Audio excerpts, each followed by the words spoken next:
how you can send multiple snaps in one session at a time on Snapchat. So first of all, it's a very quick and easy process. So it will only take you a few steps. So first open your Snapchat, and then once you're on your camera mode, you're just going to tap on this plus icon at the right side. Once you tap on it, the very first mode, you can see there is an option to take multiple snaps. So you're just going to enable it.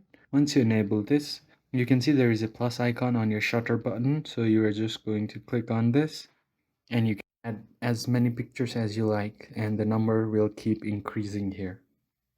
You can even edit your snaps to send and send it to the person that you want to send it to, like so. And that's how you can easily send multiple snaps on one session on Snapchat. Thank you for watching.